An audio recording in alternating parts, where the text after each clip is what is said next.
One thing that keeps me puzzled, despite having studied finance and economics at the world's best universities, the following question remains unanswered.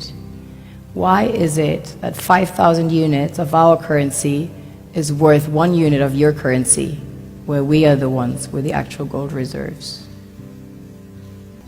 It's quite evident that the aid is in fact not coming from the West to Africa, but from Africa to the Western world. The Western world depends on Africa in every possible way, since alternative resources are scarce out here. So how does the West ensure that the free aid keeps coming?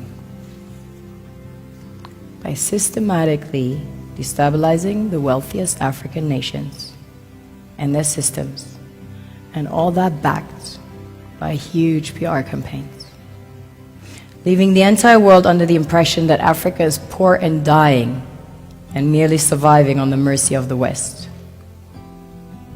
Well done, Oxfam, UNICEF, Red Cross, Life Aid, and all the other organizations that continuously run multi-million-dollar advertisement campaigns depicting charity porn to sustain that image of Africa globally. Ad campaigns paid for by innocent people under the impression to help with their donations.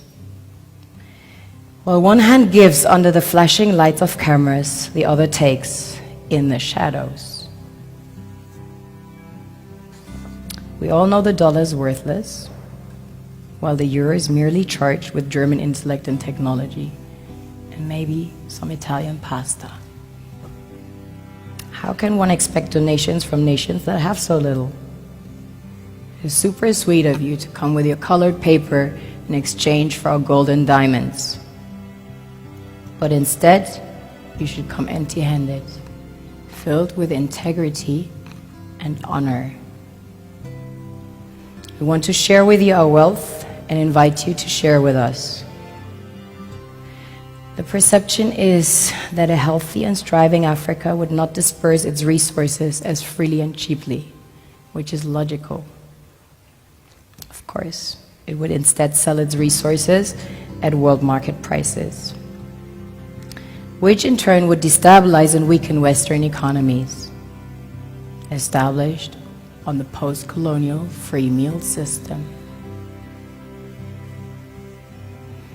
Last year, the IMF reports that 6 out of 10 of the world's fastest growing economies are in Africa, measured by their GDP growth.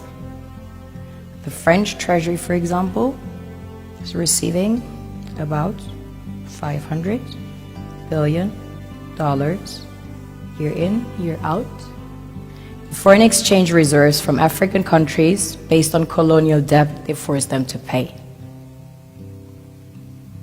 Former French President Jacques Chirac stated in an interview recently that we have to be honest and acknowledge that a big part of the money in our banks comes precisely from the exploitation of the African continent. In 2008, he stated that without Africa, France will slide down in the rank of a third world power. This is what happens in the human world, the world we have created. Have you ever wondered how things work in nature? One would assume that in evolution the fittest survives. However, in nature, any species that is overhunting, overexploiting the resources they depend on as nourishment, natural selection would sooner or later take the predator out, because it offsets the balance.